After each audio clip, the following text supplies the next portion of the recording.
എല്ലാ പ്രതികളെയും വെറുതെ വിടേണ്ട കേസാണെന്നാണ് ഞങ്ങളുടെ അഭിപ്രായം. ഞങ്ങൾ അങ്ങനെ ഒരു ലീഗൽ ഡിഫൻസാണ് കോടതിയിൽ അവതരിപ്പിച്ചത്. അതിലേറ്റവും പ്രധാനപ്പെട്ട ഒരു കാര്യം എന്ന് പറയുന്നത് പ്രതികളുടെ ഫണ്ടമെന്റൽ റൈറ്റ് വയലേറ്റ് ചെയ്തു എന്നുള്ളത് ഈ ട്രയലിലെ ലോകത്തിലെ ക്രിമിനൽ ട്രയലിന്റെ ചരിത്രത്തിൽ പ്രതികളുടെ ഫണ്ടമെന്റൽ റൈറ്റ് ആർട്ടിക്കിൾ 20(3) വയലേറ്റ് ചെയ്തു എന്നുള്ളതാണ് ഈ കേസിലെ ഏറ്റവും പ്രധാനപ്പെട്ട ലീഗൽ ഡിഫൻസ് അല്ലെങ്കിൽ കോൺസ്റ്റിറ്റ്യൂഷണൽ ഡിഫൻസ് ഞങ്ങൾ ആർഗ്യൂ ചെയ്തത്.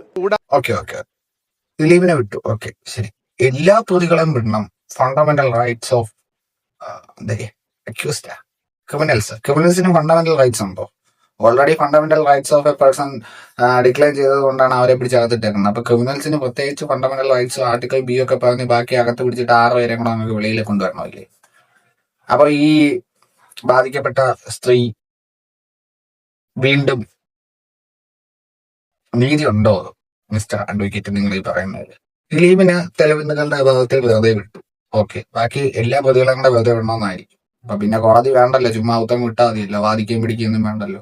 പോലീസും ചുമ്മാ ഇട്ടോണ്ടിരുന്നാൽ മതിയല്ലോ. 6 പേരെ അങ്ങ് വെറുതെ വിടാം. നല്ല ന്യായം, സൂപ്പർ ന്യായം. ഇയാളെ ഇവിടത്തെ വക്കീല.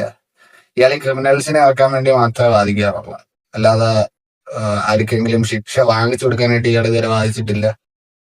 അല്ലെ, ഈ ഒരു സ്വഭാവമായതുകൊണ്ട് ചിലപ്പോ പ്രതികളെ വരത്തുള്ളതായിരിക്കും. ആരും നീതി കിട്ടാൻ വേണ്ടി ഇയാളുടെ അടുത്ത് വരുമെന്ന് എനിക്ക് തോന്നുന്നില്ല.